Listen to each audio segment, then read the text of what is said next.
At 11:59 on New Year's Eve, Jimmy learns the worst truth imaginable. The portal he opened wasn't a miracle.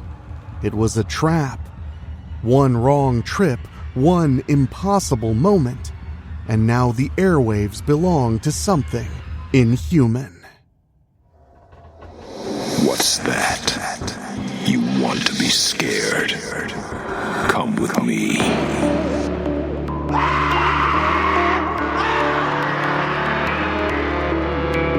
You will experience tales of horror, ghosts, and death. It is not recommended for the weak at heart. Listen in the dark. It's more fun that way. This is Weekly Spooky.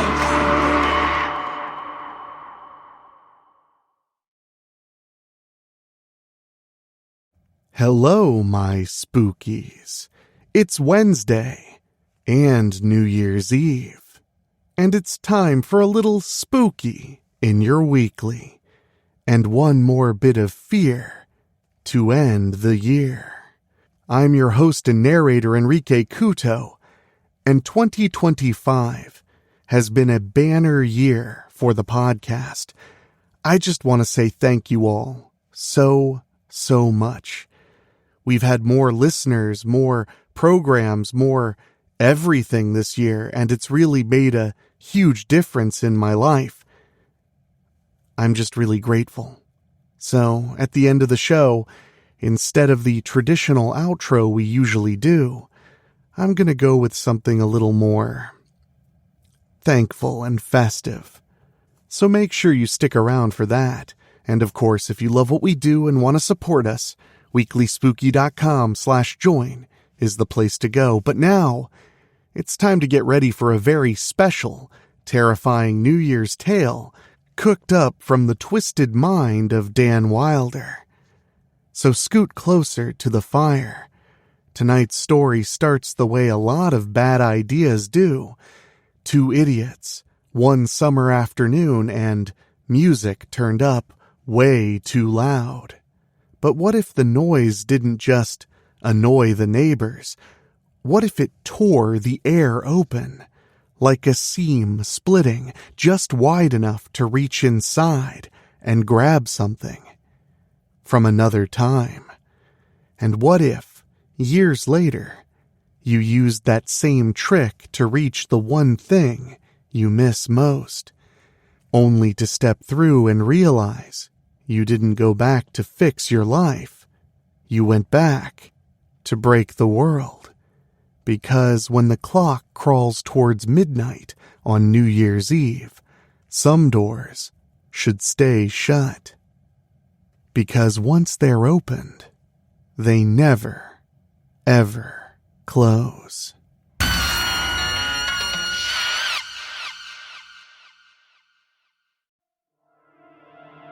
Saint Jimmy by Dan Wilder. When I was 16, I discovered a shocking truth that changed the course of my entire life. Dramatic enough for you? Well, what comes next will either have you ignoring me as a crackpot or, and this is what I hope, heeding my words. So, what am I talking about? Time travel, of course.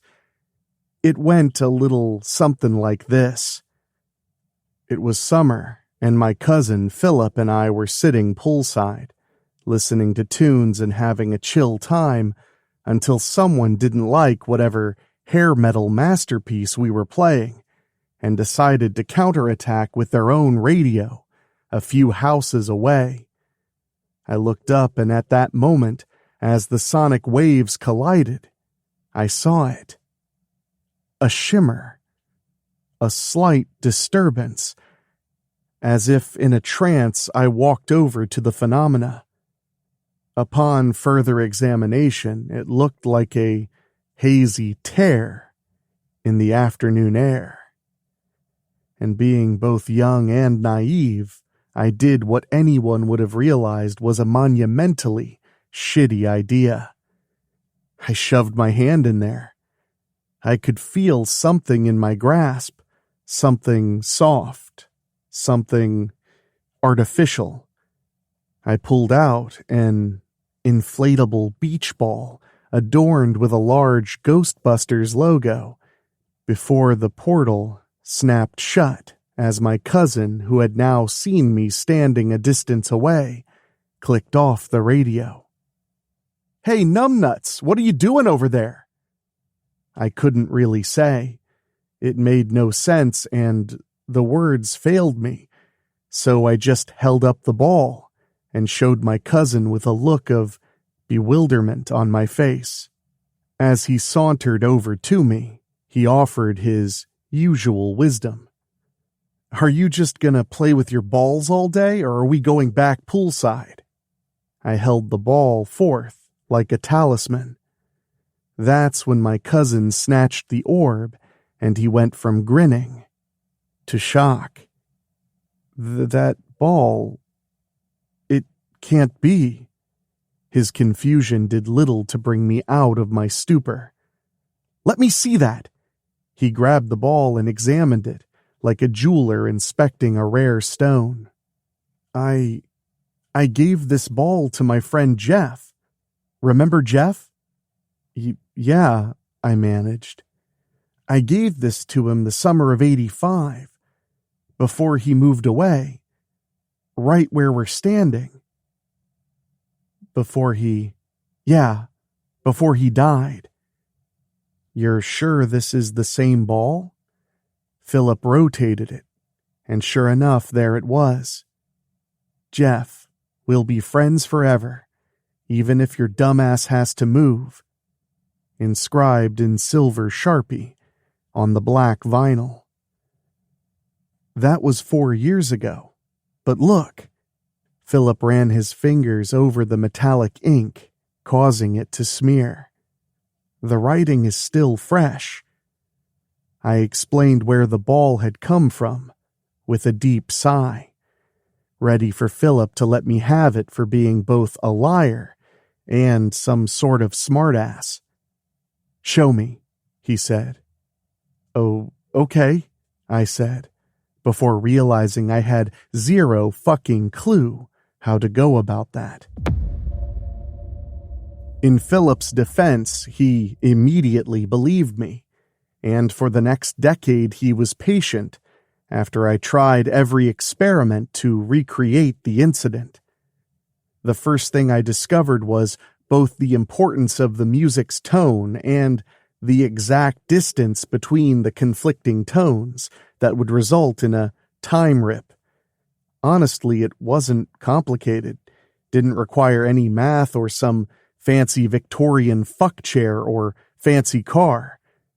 It was all sound, and the ease of its use revealed why people had never figured out its secret. You can always count on a smart motherfucker to overcomplicate things, though, to be fair, exact precision placement is key. Oh, and I can just feel when the vibration is about right in my inner ear. Anyhow, we could pull all sorts of shit out of there, and it changed depending on where we opened up the void. Missing keys, mismatched socks, birthday cards. It was that last one that became important. My parents died about 5 years into this whole affair, and when I pulled that fucking card out, every bit of sorrow and loss washed over me in waves. That became short-lived when Phillip interjected. We should try and contact them. It seemed so right. I'd be able to hear them one more time. Tell them I love them one more time. A few diagrams, a little experimenting, and an extra phone, and we were off to the races. Finally, I thought I had it. 2 phones. In this case, we were using the classic Garfield model, and one of those see-through numbers, like the one in the Guns N' Roses Patience video. I dialed the number nervously, a number I had called 100 times. It rang, and rang, and rang. Maybe it won't work this way, phones and all. Suddenly, someone picked up on the other end. Hello? It was unmistakably my mother's voice. The tears started and didn't stop. I miss you and Dad. Jimmy? Yeah, it's me. It's me. Static buzzed. Jimmy? Jimmy? The line went dead. That fucking sealed the deal, that's for sure. If I could hear them, I knew I could see them again. Just a few more tweaks. Make that hole a little bigger.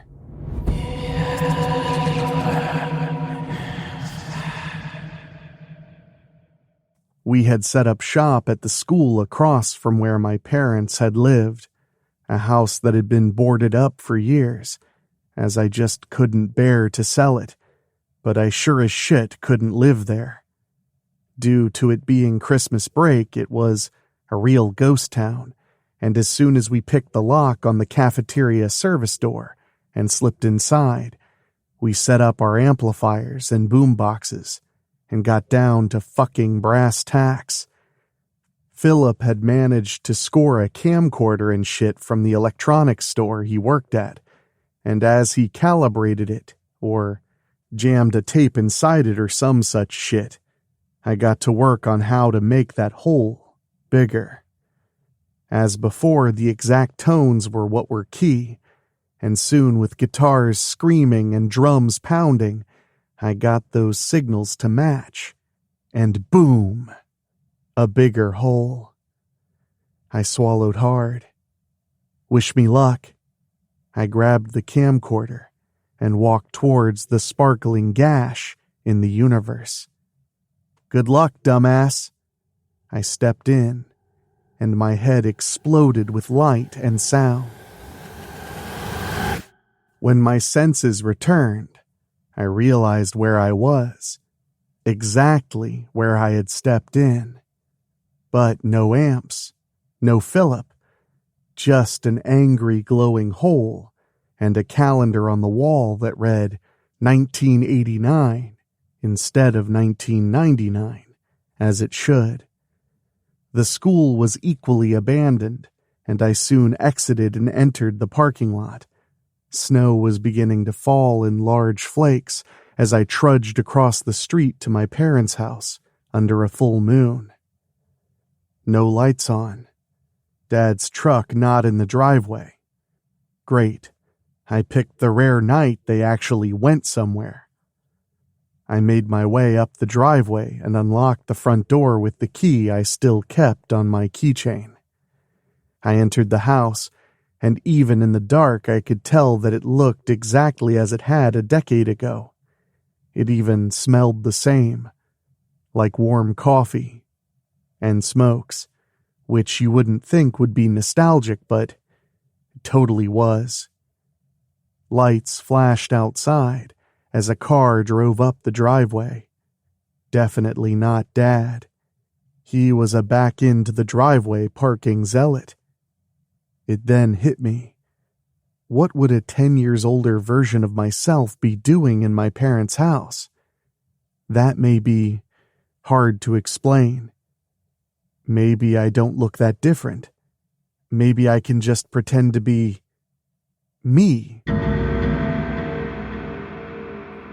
I hid in the seldom used downstairs closet and peeked out of the slightly ajar door to get a sense of who was coming home. The headlights retreated as the door opened, and the kitchen light switch was turned on. And there I was. Fuck. 1989 me looked young. 1999 me was already overly tired, even in my mid-20s. Oh crap. I remember this night. I just got back from National Lampoon's Christmas Vacation. Yep, there's the popcorn bucket I'm still eating from. Butter-soaked kernels with sour, sweet spree candy mixed in, going into my open gob with wild abandon. Be careful, my dude. That shit is already catching up with me. Philip's older sister drove us. Not important, but definitely part of the fond memory / dopamine hit mixed with deja vu. For me, at least, that sets the tone for this whole sordid shebang. Did I mention that the closet was just off the kitchen?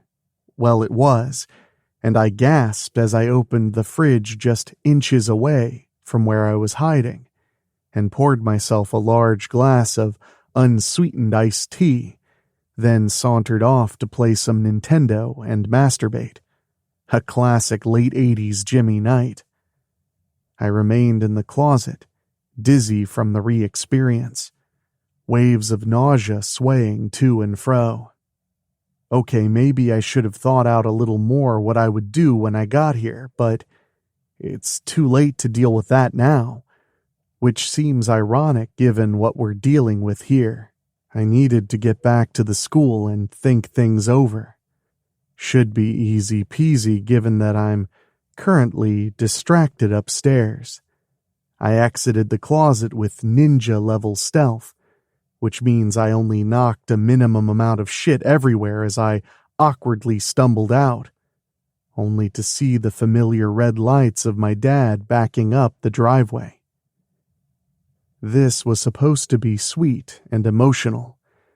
Now it's an exercise in terror. Wait, I got it. My parents stepped into the kitchen, and I hugged them tightly. My ruse was flawless.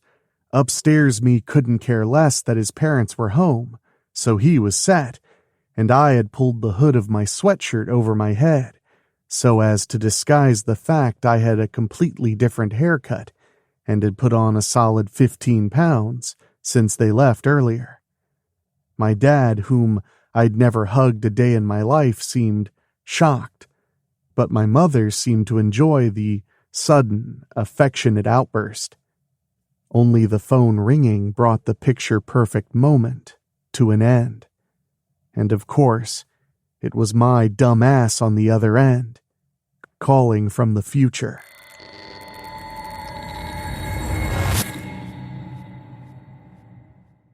Well, you've already heard the call, but now my parents turned to look at me strangely.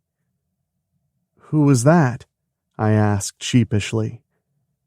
It sounded like you," my mother responded, confused as fuck. I broke out into a bit of the old unconvincing laughter and offered, "That damn Phillip, his pranks never end." I shot glances to my parents to see if they bought that one. Confusion continued to rule the room. "Well, I better head out." "Where are you going?" An innocent question, but really not needed at the moment.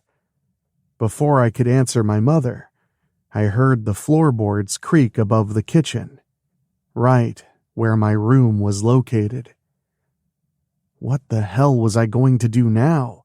If I walked down those stairs and popped into the kitchen to find me talking to my parents, shit would decidedly head south quicker than it already was.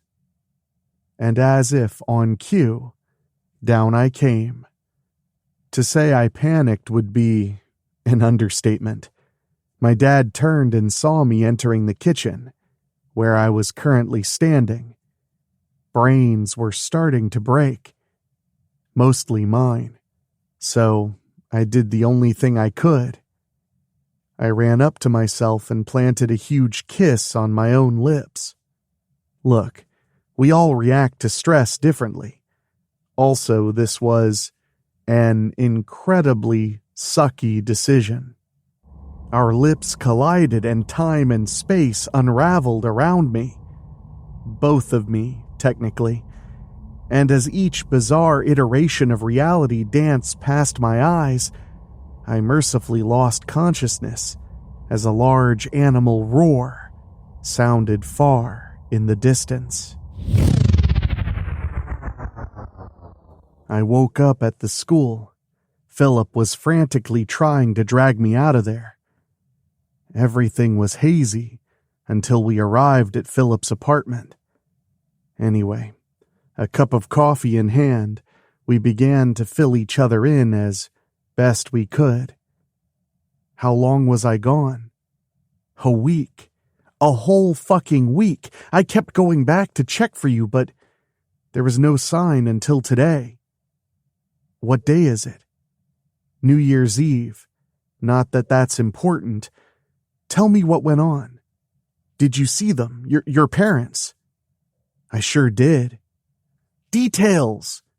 Well, I hid in a closet, hugged my parents, and kissed myself on the lips. That's great. Wait, what? I confronted myself, and it was all I could think to do. That's all you could think to do. Yeah, it was a stressful day. So how were you? How was I? Yeah, as a kisser. Good form? Soft lips? Are you getting off on this? What? No, hell no. I was pretty good. I knew it. The fuck you mean you knew it? Nothing. Thinking out loud. What happened next? You know, a total falling apart of reality, and maybe a monstrous growl or two. And then you came through a week later? Apparently. Do you think you fucked anything up? What do you mean? Like, did you break some sort of time travel law or something when past and future you locked lips? How the hell do I know? I'm just some motherfucker that discovered he could fuck with time because Whitesnake and Rat were cranked up to the nines. Fair point. What's next? What's next? There is no next. Mission complete. Now we grab some eggnog and watch the ball drop. We can't stop now. It worked. You sent yourself back in time. Imagine what we could see, what we could experience. We can stop at the we part. It's my ass going through those portals. It's that bad of an experience? Honestly, no. Minus that trip back. So let's do it again. Not sold, my dude. Maybe in the new year. Well, if the computers all go tits up come 12:01, we may need to beat a retreat anyway. That's just media bullshit. I'm sure a computer can handle a fucking 0. Besides, isn't it already 2000 in Australia? Switch on the tube, I bet things are solid down under. As predicted, the news showed New Year's Eve going down without a hitch in various locales. See? No problem. Turn it over to the ball. For a fraction of a second, the apartment seemed different. Heavily fortified, but Dick Clark distracted me. Or the lack of him. Turns out they weren't doing the televised ball drop in favor of some Y2K-flavored news bullshit. Is there a Three Stooges marathon on or something? Phillip began cycling through the stations before finding the anticipated hilarious violence. Ah, there it is. Mo grinding a handsaw across Curly's bald head, metal teeth flying from the blade. I laughed. Phillip laughed. A commercial broke in for some Y2K preparedness video hosted by Spock of all people. We laughed at that too, until a sweaty Peter Jennings interrupted our slap-happy good times. What I'm about to report to you is unbelievable, but it is happening. The camera pulled out slightly, revealing a skeletal arm holding a knife, threatening the revered news anchor. An invasion, a surreal invasion is taking place. Creatures, monsters.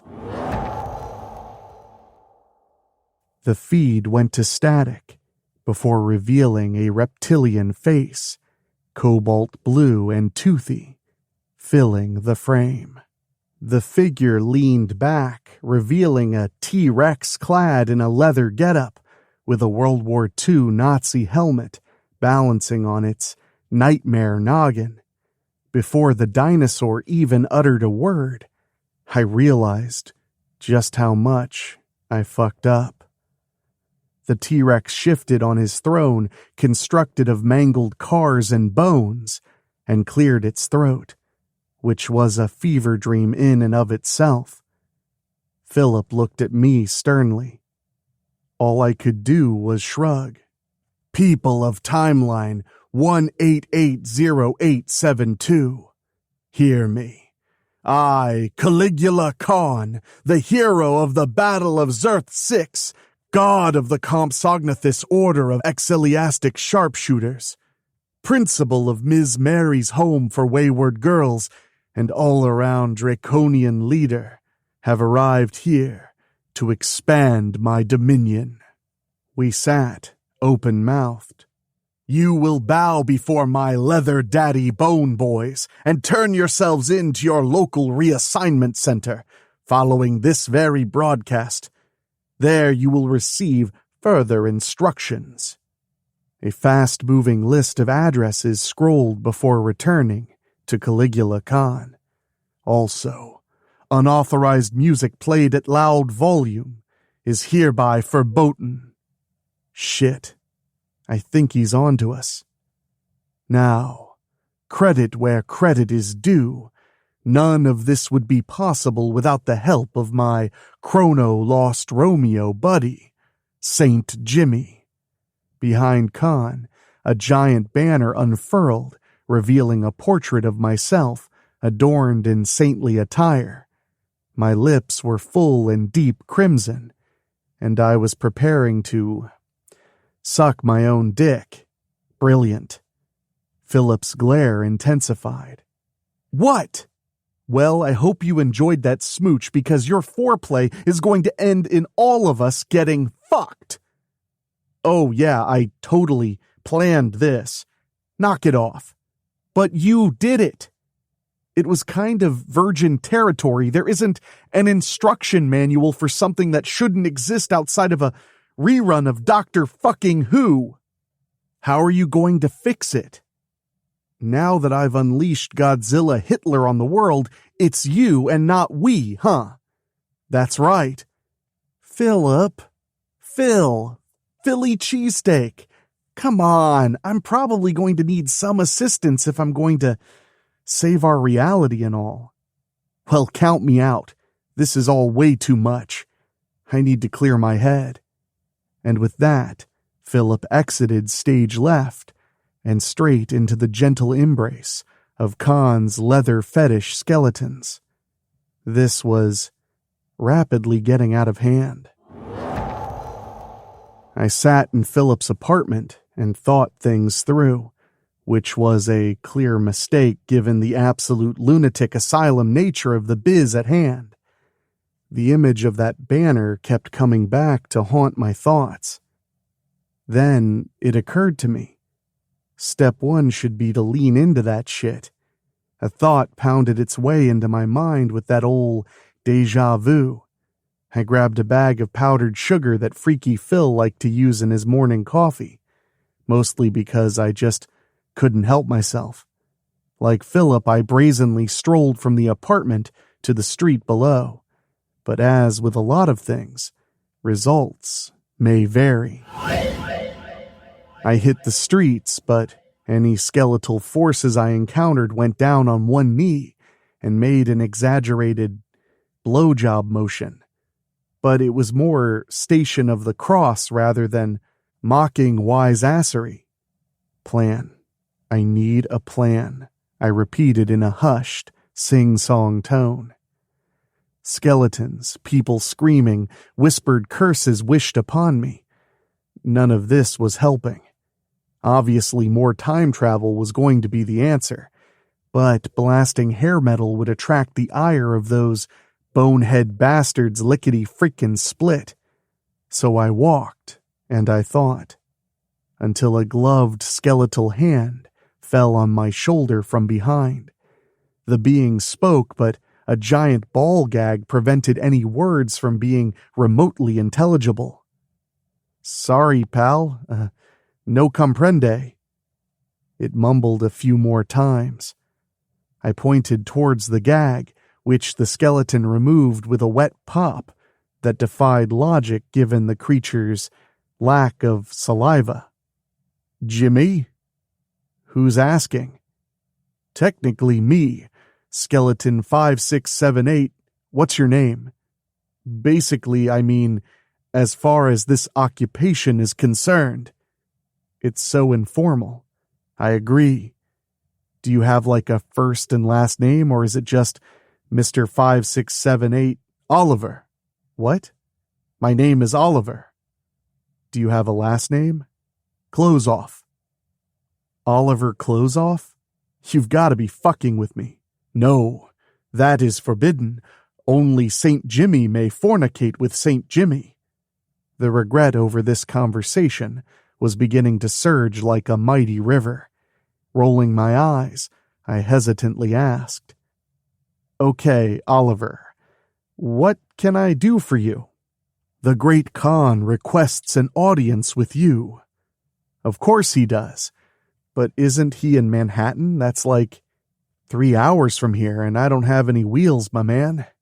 2 more skeletons joined the first, carrying boomboxes, and kneeled.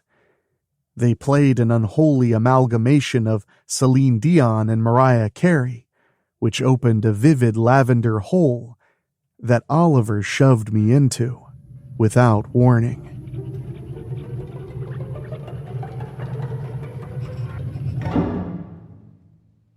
I crash-landed hard before the T-Rex's throne as I had a thought. Shit, the tones can be used for spontaneous teleportation. That one never occurred to me. "Saint Jimmy, in the flesh, praise be," the dinosaur hissed. "Praise be," the skeleton throng in attendance repeated reverently. "So, what can I do for you?" "Not a hell of a lot besides what you've already done." "Great. Well, you're welcome. Guess I'll be moseying along." "Not so fast. I'd be honored if you'd be my guest here." "Guest?" "Yeah, guest, like feasts and shit." "Sounds cool, but what's the catch?" "No catch." "Okay, I'm game. Do you have like a table or some shit we can nosh around?" "Indeed I do." Khan rose from his throne and removed his helmet, revealing a jade-green mohawk, equal parts hair and feathers. He shook his punk rock mane with wild abandon and gestured towards a giant blood-red curtain, which fell to reveal a long, wooden table, the far end of which ended in a cage. "Let me guess. I'm sitting at the kids' table." I spat, gesturing towards the seat inside the cage. "It's just a precaution, in case you have any designs on pissing on my parade and all." "I wouldn't dream of it." "I would, hence the ounce of prevention." Caligula Khan motioned towards the cage, and I obliged. The courses came fast and furious, and I have to admit the banquet was choice. "What exactly is your plan for all this?" I asked through chicken grease-smeared lips. "Not much, really. Just a little shift in the ruling class, turn a couple million folks into skeletons under my sway. Just a Tuesday, really." "And my part in this?" "You're Tiger Beat cover material, baby. A pretty, relatable human face to soothe and rally the masses." "So, a traitor to the human race, but cute, basically." "I can live with that," I lied, taking another bite of roast chicken. Excellent. Now, let's begin the night's entertainment. Pyro and screeching guitars heralded the arrival of both Whitesnake and Rat, with a sizable portion of original members. The guitars grew quiet, and the performance began with both bands whisper singing a collection of their respective greatest hits. Shit, this Ass-Lips was definitely hitting all the right notes to get my attention, while simultaneously assuring no time shenanigans would fuck up his Christmas, so to speak. It was then I remembered my stash from Phillip's place. Rat's Stephen Pearcy came close, crooning "Way Cool Jr., and I held aloft my magic bag and said, "By the power of cocaine, you shall sing louder!" Kind of, anyway. It was more a, "Hey kids, drugs! Play louder and don't let Satan's minions know about it, and you'll get your booger candy directly." And by the time they realized that the Colombian gold was actually over-processed sugar, I'd be balls deep in the time stream. Word spread fast among the performers assembled that St. Jimmy was holding, and he'd give it up for maximum strength rock and roll. Each band tore through hit after hit, each song getting progressively louder, until I finally caught glimpse of that sparkling portal right inside my prison. And when Khan was distracted by an errant piece of meat lodged between two of his copious teeth, I made my move and tipped right into the gateway. As that fabric tore, I could have sworn that Rat was comprised of human-sized hair metal rodents. I emerged in 1989 Manhattan, with no plan and no clue, which admittedly was right on brand. But at the very least, there was no T-Rex overlords or kinky skeletons. Maybe with things set at least somewhat back to normal, maybe I could attempt to sort this mess out. As I walked through Times Square, I quickly learned that the mess was much deeper than I thought. For starters, every neon-drenched billboard that featured a human form was, off by quite a large margin, as every actor or brand spokesmodel was now an anthropomorphic feline. Fuck. I hope real rat-based Rat never ends up here. I passed a sign for the hot Broadway musical, Humans, which featured catfolk in flashy costumes and makeup to make them appear as Homo sapiens. I pulled my hood tight over my face because that worked aces last time, but admittedly, that's all I had at the moment, until genius struck. Maybe I could go a bit sideways, end up in summer of 1989, and stop myself from making this discovery in the first place. Technically, I had all the time in the world to work on this little brain teaser.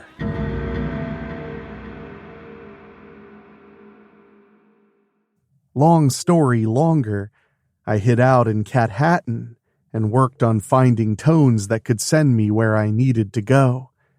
I had help, of course, including faithful Fluffy Purrums, a long-haired Persian cat with an innate aptitude for time travel. And as Fluffy licked his hand/paws and wished me adieu, I stepped into the shimmering void and hoped for the best. I emerged behind a bush in Phillip's backyard. There we were, just lounging by the pool, stuffing our faces with Cool Ranch Doritos, music blaring. This was going to require crackerjack timing, but that fucking radio is going to get turned down and prevent this horse crap from becoming a reality. I stealthed my way around the deck until I was positioned behind the radio and out of sight. I reached up to turn it off, "What the fuck? Who's down there?" Phillip exclaimed. Before I knew it, Phillip and I were looking down at me from the deck. "Dude, he looks just like you, but older." "Time comes for us all, ass lips," I spat back. "He sounds like you too." I reached into my hoodie in the desperate hope to find a distraction, but came up empty. Desperate times indeed. Then it hit me. "Holy shit, guys, is that Kelly Bundy?" And those dipshits actually looked. I grabbed the radio and booked it across the yard. I could hear Phillip angrily discover my Christina Applegate-centric ruse. I ran further, almost to the back gate, and then out on the streets.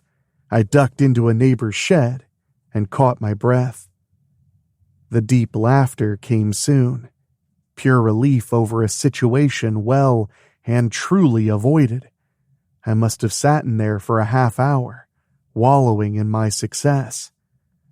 Finally, I gathered myself and peeked out of the shed to check if the coast was clear. Shit. The entire yard was filled with leather-clad skeletons.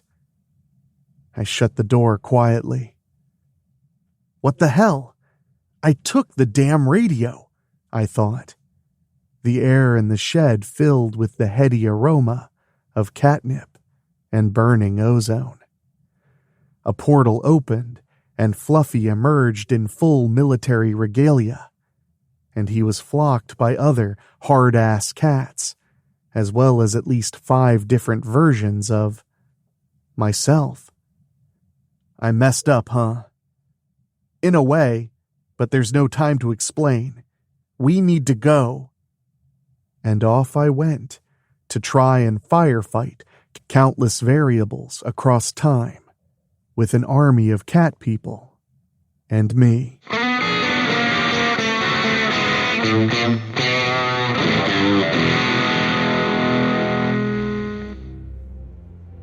Well, my spookies, the year has come to a close. I know it wasn't a very easy year for many of you, but I'm so honored that this podcast, this little simple desire to feel like Halloween all year long, a desire felt by myself and a group of very talented authors, could become a part of that year for you. I know there's a lot of new people listening, a lot of people who joined us in October and decided to stick around through the holidays. So I just want to say thank you from the bottom of my heart. I'm so honored to entertain you and to bring you all of these wild and wonderful and creepy stories from so many different authors, to bring you terrifying and true episodes about folklore and true crime that fascinates me and can fascinate you. This show is, in many, many ways, a dream come true. As a young man, as a little kid who just loved Halloween so much because it felt like home, now I get to celebrate it multiple times a week with all of you. And it's because of all of you that I can keep doing it.